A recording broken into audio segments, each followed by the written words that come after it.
Hi friends, welcome to నానమ్మ village వంటలు. ఈ రోజు వీడియోలో నేనైతే మీకు గొడ్డు కారంతో గోరు ముద్దల కన్నా రుచిగా ఉండే రెసిపీని అయితే చేసి చూపిస్తాను. మరి మనకైతే కొన్ని సమయాలలో అయితే మనకు నోరైతే ఏం తిన్నా కానీ రుచిగానైతే అనిపించదు. అలాంటి సమయంలో అయితే ఈ రెసిపీ అయితే చాలా చాలా బాగా ఉపయోగపడుతుంది. మరి గొడ్డు కారం అంటే తెలుసు కదా, ఎండుకారం మన ఇంట్లో అందరికీ ఎప్పుడైతే అందుబాటులో ఉండేది. అలాగే ఎల్లిపాయలని తీసుకున్నాను. ఇక్కడ నేనైతే ఒక 3 ఎల్లిగడ్డలను తీసుకునేసి ఒలిసి పాయలుగానైతే చేసి పెట్టుకున్నాను, పొట్టు తీసేసేసి. మరి ఇక లేట్ చేయకూడదు, వీడియోలోకి వెళ్ళిపోదాం. వీడియో చూసిన ప్రతి ఒక్కరు అయితే వీడియోకి అయితే ఒక లైక్ కొట్టండి. అలాగే మరిన్ని రుచికరమైన వంటల కోసం నా ఛానల్ అయితే సబ్స్క్రైబ్ అయితే చేయండి. మరి ఈ రెసిపీని నేను ఎలా చేస్తానో మీరైతే ఎంజాయ్ చేస్తూ చూడండి. మరి ఈ గొడ్డుకారాన్ని అయితే మనమైతే కాస్త ఇలా పక్కకి పెట్టేసి చిన్నపాటి రోల్ అయితే తీసుకోండి. రోల్ తీసుకొనేసి ఈ ఎల్లిపాయలను అయితే మనం అయితే మెత్తగానైతే దంచుకోవాలి.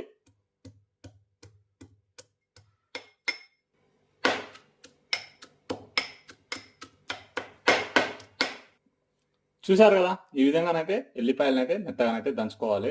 ఇప్పుడైతే ఇక్కడ పెట్టేసేసి ఈ ఎండుకారాన్ని నేనైతే ఒక 2 టేబుల్ స్పూన్లు అయితే తీసుకున్నాను. ఇప్పుడు ఎల్లిపాయలని వీటిని మెత్తగానైతే బాగా కలగాల్సే వరకు దంచుకోవాలి.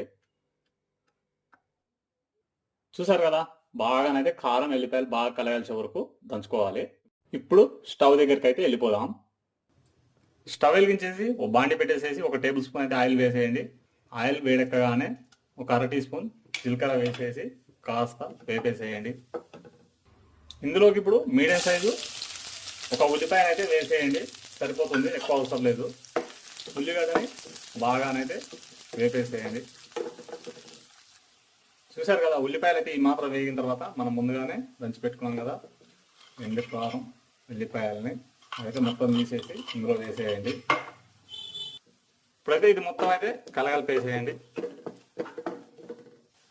మనమైతే దంచేటప్పుడు ఉప్పు వేసుకోలేదు కదా, రుచికి సరిపడనైతే ఉప్పు అయితే వేసేయండి.